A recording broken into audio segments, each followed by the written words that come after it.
उपनिषद की इस कक्षा में आप लोगों का स्वागत है। ईशो उपनिषद हम लोगों ने प्रारंभ किया हुआ है और ईशो उपनिषद के 7 मंत्र हम लोग पढ़ चुके हैं और 8वां मंत्र हम लोगों ने कल प्रारंभ किया था। 8वां मंत्र है सपर्यगाम शुक्रम आयम व्रणम अस्नाविरम शुद्धम अपाप विद्धम कविर मनीषी परिभूः शंभुर या तत यथोर्थान व्यदधा शाश्वतीभ्यः समाभ्यः। तो इस मंत्र के ऊपर जो है हम लोगों ने कल चर्चा करी थी थोड़ी। आज उसको थोड़ा आगे बढ़ाते हैं। कल हम लोगों ने पढ़ा था कि परमात्मा शुक्रम है। शुक्रम अर्थात परमात्मा शीघ्र कार्य है, अपने समस्त कार्यों को बहुत तेजी से करने वाला है।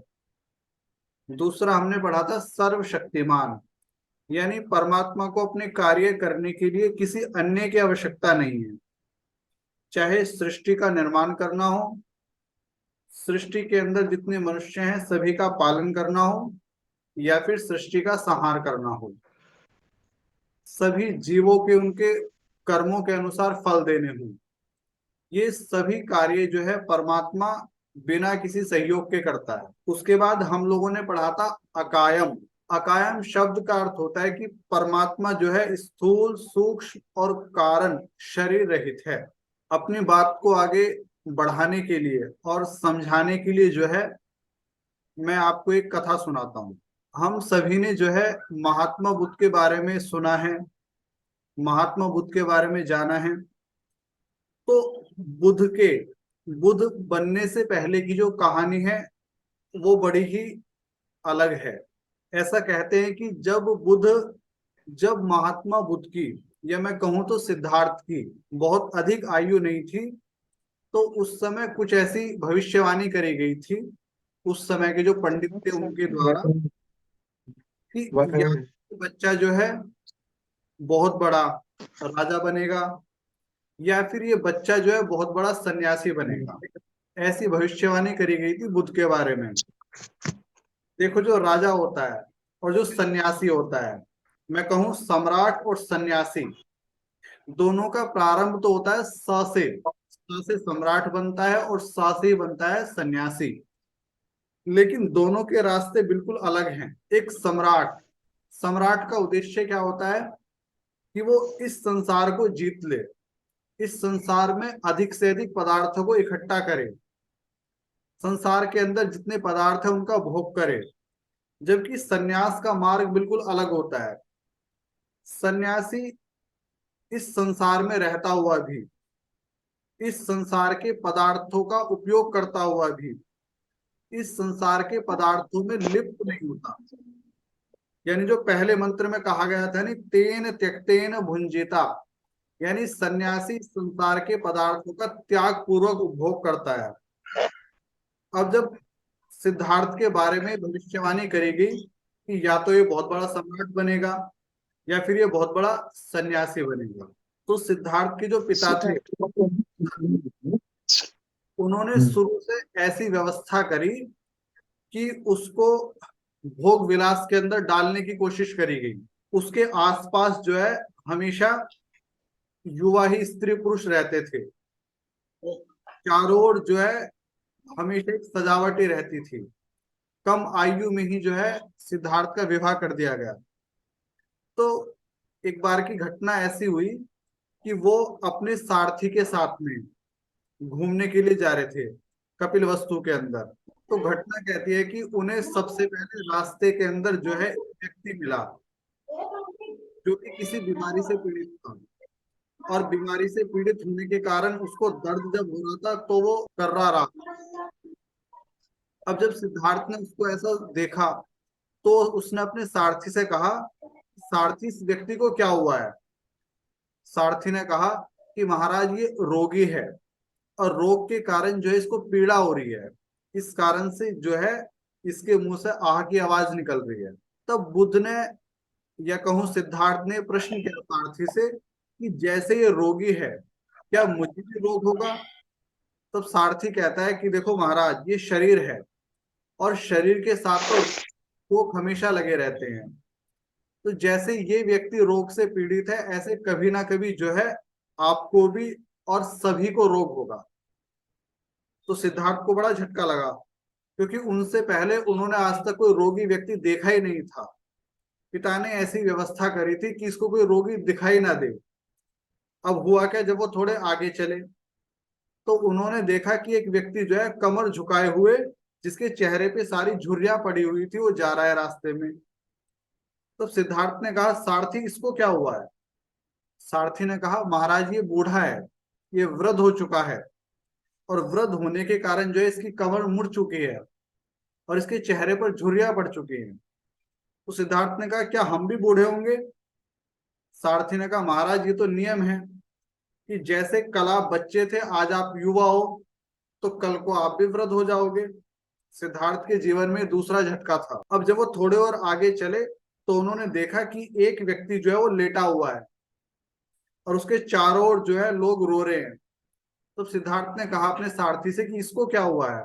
सारथी ने कहा, महाराज इसकी मृत्यु हो चुकी है और इसके परिजन इसके मरने के ऊपर विलाप कर रहे हैं, क्योंकि उस समय तक सिद्धार्थ ने कोई मृत व्यक्ति भी नहीं देखा था।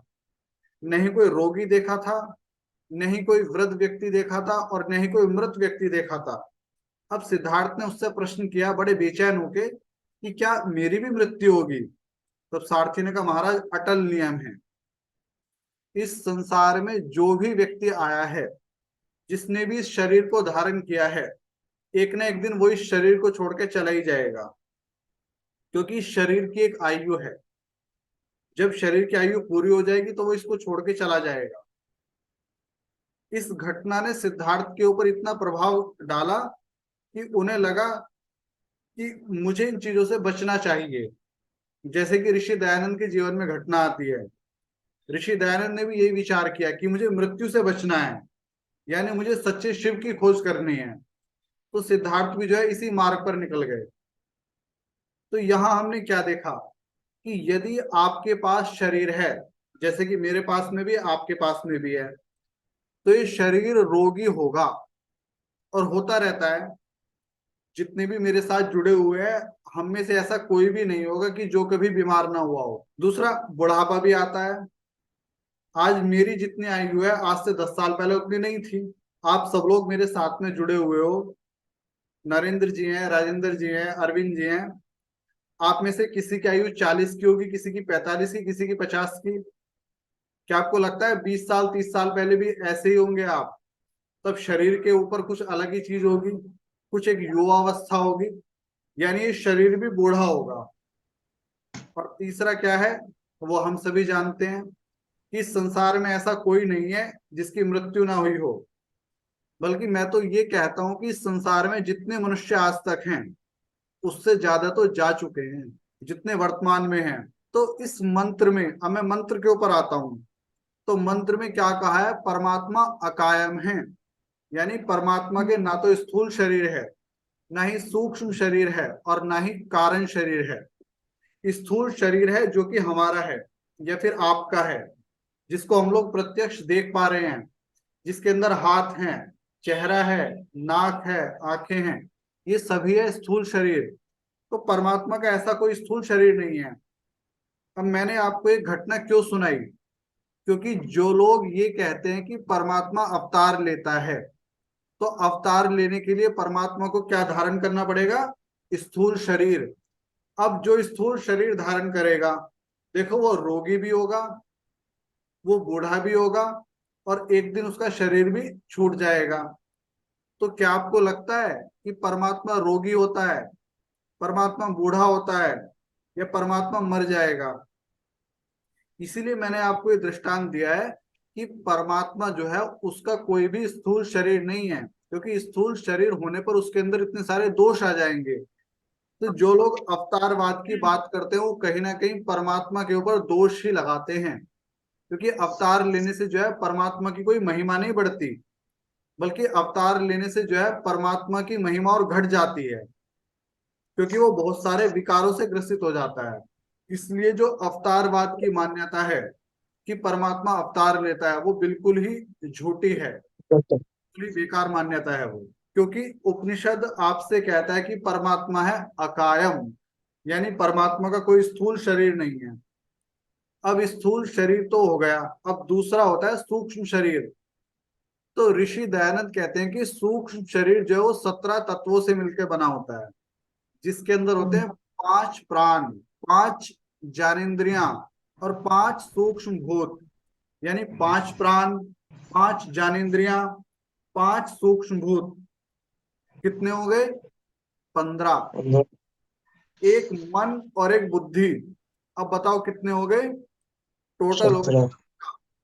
यानी ऋषि दयानंद कहते हैं कि सूक्ष्म शरीर 17 तत्वों से मिलकर बना हुआ है। और जो ये सूक्ष्म शरीर होता है, ये हमारे स्थूल शरीर की तरह नहीं है।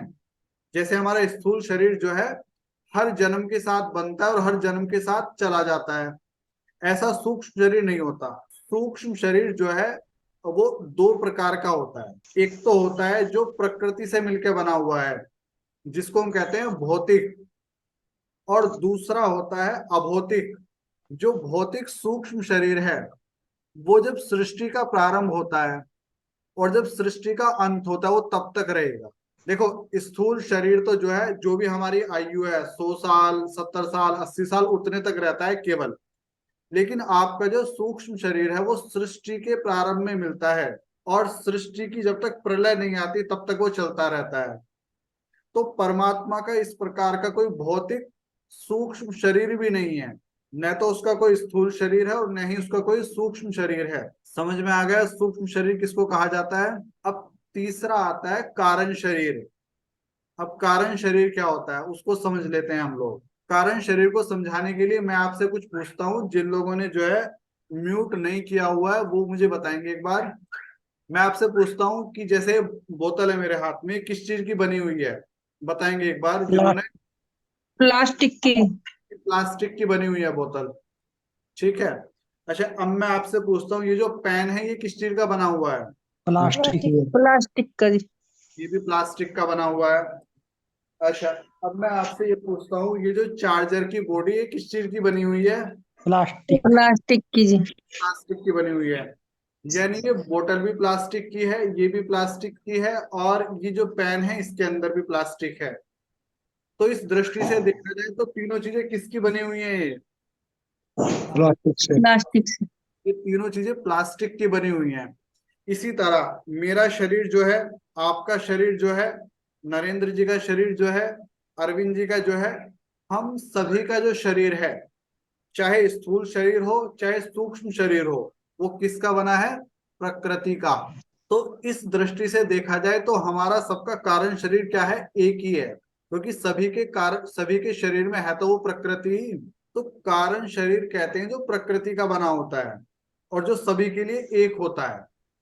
जैसे कि चाहे बोतल अलग हो लेकिन है तो प्लास्टिक की ही, चाहे चार्जर की बॉडी अलग हो लेकिन है तो प्लास्टिक ही, चाहे पेन अलग हो लेकिन है तो प्लास्टिक ही। तो जो पंच महाभूतों से बना है वो तो है स्थूल शरीर, जो 17 तत्वों से मिलके बना है, 5 प्राण, 5 ज्ञानेंद्रियां, 5 सूक्ष्म भूत, मन और बुद्धि, 17 तत्वों से, वह है स्थूल शरीर। और जो प्रकृति से मिलके बना हुआ है और जो सभी का एक है वो कहलाता है कारण शरीर। तीनों प्रकार के शरीर समझ में आ गए? सूक्ष्म, ए, स्थूल और कारण, समझ में आ गए तीनों प्रकार के शरीर ये। तो इस मंत्र में कहा गया है कि सपर्यगात शुक्रम अकायम। अकायम अर्थात परमात्मा तीनों प्रकार के शरीर से रहित है। ना तो उसका स्थूल शरीर है, ना ही सूक्ष्म शरीर है, और ना ही उसका कोई कारण शरीर है। क्योंकि आपने देखा यदि परमात्मा का शरीर होगा तो उसको रोग भी होगा, वो बूढ़ा भी होगा, उसकी मृत्यु भी होगी, जबकि परमात्मा के साथ ऐसा कुछ भी नहीं होता। तो इस कारण से परमात्मा क्या है? अकायम। उसके बाद में जो परमात्मा के लिए कहा है वो कहा है अव्रणम। व्रण का अर्थ होता है घाव। व्रण शब्द का अर्थ क्या है? घाव, या कहें छिद्र। तो परमात्मा क्या है? अव्रणम, यानी परमात्मा में कोई छिद्र नहीं है, या दूसरे शब्दों में कहे तो परमात्मा के टुकड़े नहीं करे जा सकते। देखो यहाँ जो है 3 विशेषण दिए हैं नी, अकायम, अव्रणम, अस्नाविरम। ये तीनों विशेषण आपको यही बताते हैं कि परमात्मा निराकार है। परमात्मा साकार नहीं है, क्योंकि ना तो उसका कोई शरीर है, और फिर कहते हैं कि परमात्मा क्या है, उसका उसके अंदर कोई घाव नहीं किया जा सकता, उसके कोई टुकड़े नहीं किए जा सकते, उसका अंदर कोई छेद नहीं किया जा सकता। तो इस दृष्टि से देखा जाए तो परमात्मा क्या है, अव्रणम, कोई व्रण नहीं है उसके अंदर। अब मैं आपसे एक बात कहता हूं कि बहुत से लोग जो हैं, जो अवतारवाद के बारे में बातचीत करते हैं, जो कहते हैं कि परमात्मा अवतार लेता है। आप सभी लोग जानते हैं कि जो श्री कृष्ण हुए हैं, श्री कृष्ण को अंतिम समय में जो है पैर के अंदर तीर लगा। ये घटना हम सभी ने सुनी है कि किसी बहेलिये ने या किसी भील ने जो है तीर चलाया, और वो श्री कृष्ण के पैर में जाके लगा। उस तीर के कारण ही, जो तीर श्री कृष्ण के पैर में लगा, उस तीर के कारण ही जो है उन्होंने प्राण त्याग दिए, यानी उनकी मृत्यु हो गई। तो जो लोग श्री कृष्ण को भगवान कहते हैं, यदि इस दृष्टि से देखा जाए तो भगवान की तो मृत्यु हो गई, जबकि ऐसा होता नहीं है। इसलिए वेद क्या कहता है कि परमात्मा क्या है, अव्रणम, उसके अंदर कोई छेद हो ही नहीं सकता। हम श्री कृष्ण का सम्मान करते हैं एक महापुरुष के रूप में। ऋषि दयानंद कहते हैं कि श्री कृष्ण एक आप्त पुरुष हुए हैं, और महाभारत में देखा जाए या गीता के अंदर देखा जाए तो उन्होंने जो उपदेश दिया है वो बहुत ही उच्च कोटि का है। तो श्री कृष्ण हमारे महापुरुष हैं, और हमें जो है श्री कृष्ण को पढ़ना चाहिए, गीता को पढ़ना चाहिए और उसका आचरण करना चाहिए। ये नहीं कि जैसे वर्तमान में लोग करते हैं। वर्तमान में लोग क्या करते हैं, एक मूर्ति ले लेंगे छोटी सी, जिसको वो लोग कहते हैं लड्डू गोपाल, और फिर क्या करते हैं, उसके कभी कपड़े चेंज करेंगे, कभी उसको भोग लगाएंगे। जबकि यदि हमें श्री कृष्ण की पूजा करनी है ना, तो श्री कृष्ण की असली पूजा यही है कि हम गीता को पढ़ें। गीता के अंदर जो बताया गया है, कर्म का सिद्धांत दिया गया है, सत्य को जिताने की जो बात करी गई है, उसके ऊपर चले। यानी किसी को लड्डू गोपाल बना के उसकी पूजा करने से अच्छा यह है कि हम श्री कृष्ण जैसे शूरवीर बने और धर्म की विजय के लिए कार्य करें। ये वास्तव में श्री कृष्ण की पूजा है। तो वेद के अंदर कहा है कि परमात्मा को किसी प्रकार का कोई छिद्र नहीं है उसके अंदर, और न ही उसके टुकड़े करे जा सकते। आपके पास कोई वस्तु है, और यदि आप उसके टुकड़े कर दो तो होगा क्या, वस्तु टूट जाएगी, बेकार हो सकती है वस्तु। दूसरा क्या, वो खंडित भी हो सकती है, लेकिन परमात्मा के टुकड़े हो ही नहीं सकते। शास्त्रों में ये कहा गया है कि परमात्मा है पूर्ण, वो हमेशा पूरा है, उसमें कुछ भी अधूरा नहीं है। आप उसको न तो तोड़ सकते हो, न ही छेद कर सकते हो, कुछ नहीं कर सकते आप उसमें। तो ये समझ में आ गया परमात्मा कैसा है, अव्रणम, यानी उसके अंदर कोई छिद्र नहीं है और न ही उसके टुकड़े करे जा सकते। उसके बाद में जो आगे कहा है वो लिखा है कि अस्नाविरम। अस्नाविरम का अर्थ क्या है, कि परमात्मा जो है वो नस नाड़ी के संबंध में नहीं आता, नस नाड़ी से रहित है परमात्मा। देखो हमारे शरीर के अंदर कितनी सारी नस नाड़ियां हैं, जिनसे रक्त भी बहता है, बहुत प्रकार के रस भी उनसे बह रहे हैं, जो नस नाड़ियां हैं हमारे शरीर के अंदर। लेकिन परमात्मा जो है नस नाड़ियों के बंधन में नहीं है। तो जो ये तीन विशेषण बताए हैं, अकायम, अव्रणम, अस्नाविरम, इन तीनों का मतलब क्या है, कि परमात्मा निराकार है। परमात्मा शरीर धारण नहीं करता, परमात्मा अवतार नहीं लेता है। क्योंकि यदि वो शरीर धारण करे, यदि वो अवतार ले, यदि वो हमारी तुम्हारी तरह कार्य करे, तो उसके अंदर बहुत सारे दोष आ जाएंगे। जो भी दोष शरीर वाले के अंदर आते हैं वो सारे दोष उस परमात्मा के अंदर आ जाएंगे। तो ये बात समझ में आ गई कि परमात्मा क्या है, शरीर से रहित है। अब उसके बाद में आता है शुद्धम, जो शब्द है उसका अर्थ होता है कि परमात्मा अविद्या आदि दोषों से रहित है, और जिसके भीतर अविद्या आदि दोष नहीं है वो क्या है, पवित्र है। देखो मनुष्य जो है, यदि मैं बात करूं शरीर की, तो शरीर जो होता है आपको पता है, डेली धूल मिट्टी लगती है, हम लोग स्नान करते हैं। स्नान का उद्देश्य क्या होता है, मनु कहते हैं कि अद्भिर गात्रानि शुद्ध्यंति, कि जल के द्वारा शरीर की शुद्धि हो जाती है। क्योंकि शरीर जो है बाहर की गंदगी से प्रभावित होता है, बाहर की धूल से, मिट्टी से, सबसे। लेकिन यदि बात जीवात्मा की करी जाए और परमात्मा की करी जाए, तो बाहर की धूल मिट्टी उनको प्रभावित नहीं करती।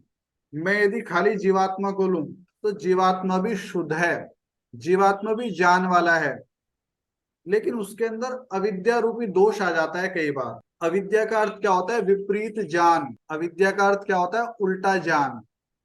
तो कई बार क्या होता है, जीवात्मा अज्ञान के कारण चीजों को कुछ का कुछ समझ लेता है, इस दृष्टि से जीवात्मा अशुद्ध हो जाता है। जबकि बाहर की गंदगी जीवात्मा को भी नहीं लगती, जो ये धूल मिट्टी वाली है। जीवात्मा के अपवित्र होने का कारण क्या है कि अविद्या आदि दोष, यानी उल्टे ज्ञान के कारण वो उल्टा कार्य करने लगता है, इस कारण से जो है वो अशुद्ध हो जाता है। अब वेद के अंदर परमात्मा ने आज्ञा दी है कि सभी के प्रति जो है दया का भाव रखो, लेकिन कुछ मत वाले ऐसे हैं जो कि धर्म के नाम पे ही पशुओं की हत्या कर देते हैं। तो इसका अर्थ क्या है कि उनके अंदर अज्ञान है। उस अज्ञान के कारण जो परमात्मा को प्राप्त नहीं कर पाएंगे, बल्कि उल्टे परमात्मा के दंड के अधिकारी होंगे वो लोग। तो परमात्मा की दृष्टि से देखें तो परमात्मा के अंदर तो अविद्या रूपी अज्ञान भी नहीं आता। परमात्मा अविद्या से भी रहित है। परमात्मा तो हमेशा विद्या के अंदर जीने वाला है। परमात्मा का जो ज्ञान है वो हमेशा शुद्ध है, उसमें किसी प्रकार की कोई अशुद्धि नहीं है। यदि आप पौराणिक कथाओं को देखो, तो उन जो पौराणिक कथाएं हैं उनके अंदर बहुत सारी ऐसी मान्यता आपको मिलेंगी जो परमात्मा के ऊपर ही दोष लगा देती हैं, अज्ञानता का दोष लगा देती हैं। जैसे कि कई बार मैं आपको ये बात बताता हूँ कि शिव के संबंध में एक कहानी आती है भस्मासुर की, कि भस्मासुर ने शिव की तपस्या करी और शिव से वरदान मांगा। वरदान के रूप में उसने क्या मांगा कि मैं जिसके सिर के ऊपर भी हाथ रखूं वो भस्म हो जाए। अब उसने विचार किया कि प्रैक्टिकल कहाँ करा जाए, तो उसको कोई नहीं दिखाई दिया। सामने शिव जी दिखाई दिए उसको। उन्होंने कहा कि मैं आपके ऊपर ही प्रैक्टिकल करूंगा, मैं आपके सिर के ऊपर ही हाथ रख। अब शिव जी तो खतरे में पड़ गए और वो दौड़ने लगे। तो क्या आपको लगता है कि परमात्मा इस प्रकार का होगा जिसको यही ना पता हो कि ये करेगा क्या है, या वो बिना सोचे समझे कुछ भी कर सकता है? तो ऐसी जो कथाएं हैं वो हमारे महापुरुषों के ऊपर भी जो है गलत आरोप लगवाती हैं। अब हमारे जो पौराणिक भाई होते हैं वो शिव को भी भगवान कहते हैं और वो गणेश को भी भगवान कहते हैं। और आपने देखा होगा कि शिव और गणेश के बीच में युद्ध हो गया, यानी इसका अर्थ क्या है? उन्होंने भगवान के बीच में युद्ध करवा दिया। क्योंकि जब शिव भी भगवान है, गणेश भी भगवान है, तो भगवान भगवान से युद्ध करने लगा। क्या आपको लगता है परमात्मा इस प्रकार की अविद्या से युक्त होगा जो भगवान को पहचान ही ना सके? वेद जो है वही सब सत्य विद्याओं का पुस्तक है, और वेद के अंदर कहा है कि परमात्मा का नाम शिव है। कोई अलग कहानी नहीं है किसी की जो कहानी बनाई गई है। वेद के अंदर कहा गया है कि गणेश भी एक ही परमात्मा का नाम है। गणानाम त्वा गणपति हवा महे मंत्र आता है वेद के अंदर ये। तो शिव भी परमात्मा का नाम है, गणेश भी परमात्मा का नाम है, और वो परमात्मा शुद्धम है, विद्या से युक्त है। उसके अंदर किसी प्रकार की कोई अविद्या नहीं है कि वो किसी को पहचान ही ना सके। अरे परमात्मा तो इतना बड़ा ज्ञानी है, अभी लिखा था शीघ्रकारी। शीघ्रकारी का एक और मतलब है, इस संसार में जो है कि हर व्यक्ति कुछ ना कुछ कार्य कर रहा है, कोई अच्छा कर रहा है, कोई बुरा कार्य कर रहा है। परमात्मा एक ही समय में सबको जान लेता है फटाफट, इतना तेज है परमात्मा। तो क्या ऐसा परमात्मा के ऊपर जो ये पौराणिक समाज में ये कहानियां बना बना के आरोप लगाए जाते हैं, उससे परमात्मा का सम्मान नहीं होता? ये बात समझनी पड़ेगी पौराणिकों को भी। इसीलिए सबसे अधिक जरूरी क्या है? वेद की शरण में आना, क्योंकि वेद ही वास्तव में सत्य विद्याओं का पुस्तक है। और वेद सबसे प्राचीन है, वेद स्वयं परमात्मा की वाणी है। और जो परमात्मा की वाणी है, जो परमात्मा ने कहा है, वो गलत कैसे हो सकता है? इसीलिए चाहे कोई पौराणिक हो, चाहे कोई ईसाई हो, चाहे कुछ भी मानने वाला क्यों ना हो, सभी का परम धर्म क्या है? वेद की शरण में आना। वेद की शरण में आके हम परमात्मा को ठीक से समझ सकते हैं, परमात्मा को ठीक से जान सकते हैं। तो इसी के साथ मैं जो हूँ आज पाठ को विराम देता हूँ। ओम शम। आपको कुछ प्रश्न करना हो कर सकते हो, पाठ कभी भी खत्म हो सकता है क्योंकि समय लगभग पूरा हो गया है। कुछ पूछना है जी। किसी को? हाँ जी। वेदों की ओर लौटो। हाँ जी। जी हाँ, वेदों की ओर लौटो। और कुछ? हाँ जी आचार्य जी, जी हाँ, आवाज आ रही जी? मुझे आवाज आ रही है, लेकिन ये पाठ कभी खत्म हो सकता है, बोलिएगा आप। तो ये प्रश्न अधूरा रह जाएगा जी। कल कर रहे हैं ये प्रश्न कल कर लेना, ये हो सकता है क्योंकि